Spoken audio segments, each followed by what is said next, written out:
नमस्कार दोस्तों, भारत एक सोच देख रहे हैं आप। दोस्तों, एक बहुत बड़ी खबर निकलकर सामने आ रही है। संकेत और संदेश मिलने शुरू हो गए हैं। उत्तर प्रदेश सरकार में एक बड़ा फेरबदल होने जा रहा है। क्या दो डिप्टी सीएम की जगह एक डिप्टी सीएम किया जाएगा?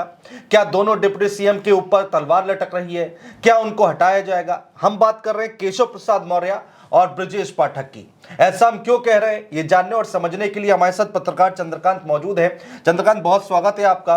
चंद्रकांत, क्या संकेत मिल रहे हैं कि भाई बदलाव होगा और अभी एक बड़ी बैठक होने जा रही है, उसमें बड़ा फैसला लिया जा सकता है?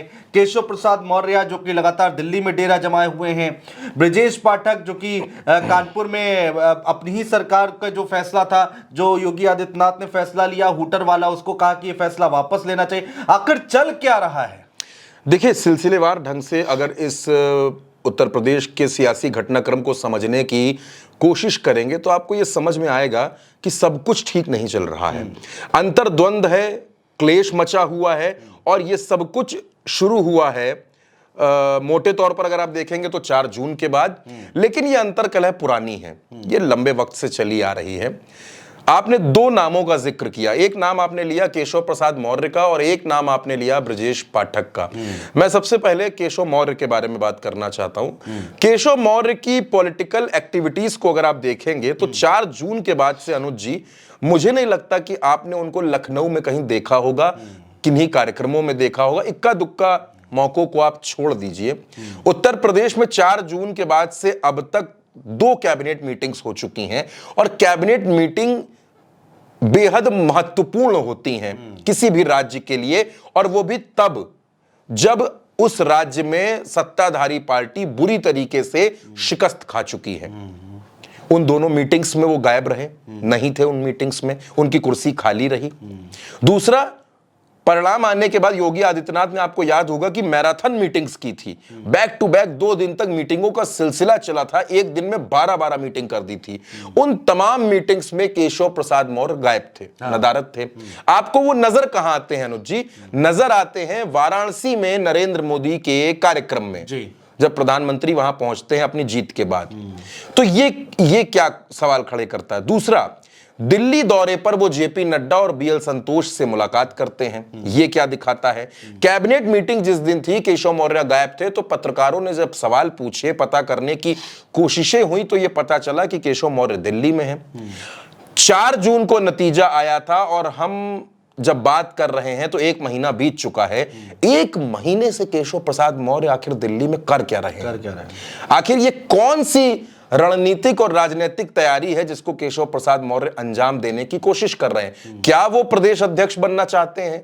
क्या वो पीडब्ल्यूडी विभाग चाहते हैं? क्या बीजेपी उनको राष्ट्रीय अध्यक्ष बनाना चाहती है? ये तमाम सवाल चल रहे हैं, लेकिन उन सब के बीच ये खबर बड़ी है कि Bharatiya Janata party deputy CM में बदलाव करने जा रही है। देखिए, डिप्टी सीएम को लेकर 2 तरह की खबरें चल रही हैं। पहली चल रही है कि उत्तर प्रदेश में दोनों डिप्टी सीएम बदल दिए जाएंगे, और दूसरी खबर यह चल रही है कि उत्तर प्रदेश में ही नहीं बल्कि पूरे देश में जहां जहां भाजपा की सरकारें हैं और जहां जहां भाजपा ने 2 डिप्टी सीएम अपॉइंट कर रखे हैं, चाहे आप बिहार को देख लीजिए, चाहे आप राजस्थान को देख लीजिए, चाहे आप महाराष्ट्र को देख लीजिए और चाहे उत्तर प्रदेश को देख लीजिए, जहां जहां 2 डिप्टी सीएम है, और हाल ही में ओडिशा, वहां भी 2 डिप्टी सीएम बनाए। तो बीजेपी उस कॉन्सेप्ट को ही खत्म करने जा रही है। अब बीजेपी 1 सीएम और 1 डिप्टी सीएम के साथ चलेगी। ऐसा क्यों? ऐसा इसलिए क्योंकि 2 डिप्टी सीएम में पावर का बंटवारा हो रहा है, 2 अलग अलग पावर सेंटर बन रहे हैं। हालांकि ये होगा या नहीं होगा इस बारे में अभी कुछ नहीं कहा जा सकता, लेकिन उत्तर प्रदेश में 2 थ्योरी चल रही कि या तो दोनों डिप्टी सीएम बदल जाएंगे या फिर सिर्फ 1 डिप्टी सीएम होगा। अनुज जी, ये थ्योरी चल रही है। दूसरा, आपने एक नाम लिया ब्रजेश पाठक का। ब्रजेश पाठक के पास उत्तर प्रदेश में स्वास्थ्य विभाग है, जाहिर सी बात है, बहुत महत्वपूर्ण विभाग है। हमने और आपने देखा कि कोरोना काल में किस तरह से स्वास्थ्य विभाग की क्रियाएं हुई इस प्रदेश में, और आज की तारीख में ब्रजेश पाठक स्वास्थ्य मंत्री हैं। लेकिन वो स्टेटमेंट क्या देते हैं? वो स्टेटमेंट देते हैं योगी आदित्यनाथ के फैसले के खिलाफ। बिल्कुल। आपको ऐसा नहीं लगता कि केशव प्रसाद मौर्य एक तरफ जहां गायब है, ब्रजेश पाठक जरूरत से ज्यादा एक्टिव हैं, जरूरत से ज्यादा बयान देते हैं, जरूरत से ज्यादा सक्रिय नजर आते हैं, जरूरत से ज्यादा मीडिया में नजर आते हैं? और उन ब्रजेश पाठक पर एक सवाल और खड़ा होता है अनुज जी, कि स्वास्थ्य विभाग क्या कर रहा है। हाथरस जैसी घटना हो गई और वहां की लाचार व्यवस्था, वहां डॉक्टर नहीं, इमरजेंसी नहीं, आईसीयू नहीं, लोगों को इलाज नहीं मिला।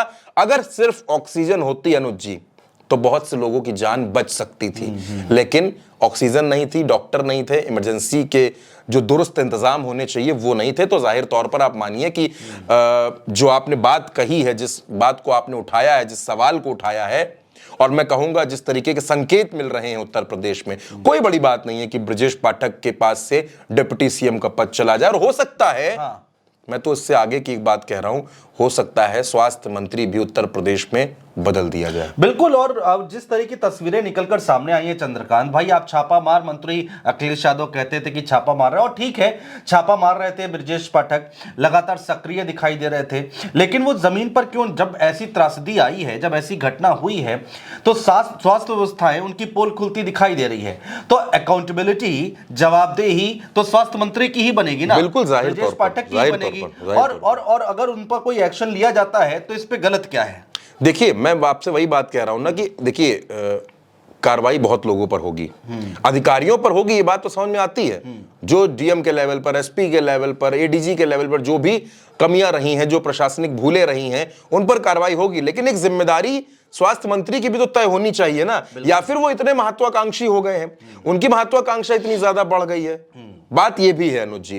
तो मुझे ऐसा लगता है कि जिस तरफ आप इशारा कर रहे हैं दोनों डिप्टी सीएम को लेकर, अब वो दोनों डिप्टी सीएम अगर नए बनते हैं तो कौन होगा, ये भी चर्चाएं बहुत ज्यादा प्रबल हैं। क्योंकि उसके पीछे दो लॉजिक आप समझिए।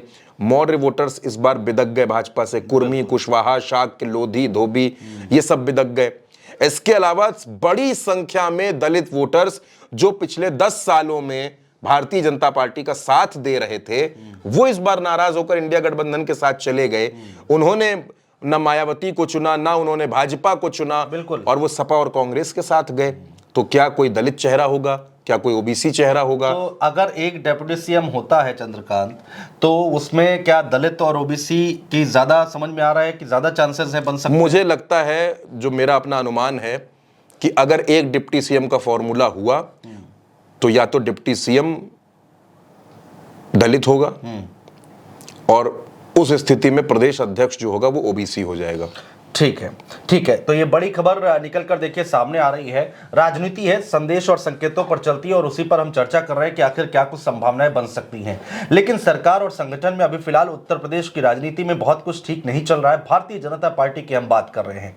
क्या यहाँ पर दोनों डेप्यूटी सीएम बदले जाएंगे? क्या 2 डेप्यूटी सीएम की जगह 1 डेप्यूटी सीएम होगा? और कौन होगा उनकी जगह, ये देखना बहुत दिलचस्प होगा। दोस्तों, इस खबर पर आप भी अपनी राय हम तक पहुंचा सकते हैं कमेंट बॉक्स में कमेंट करके, और चैनल को सब्सक्राइब ना किया हो तो प्लीज सब्सक्राइब जरूर कीजिएगा। बहुत शुक्रिया।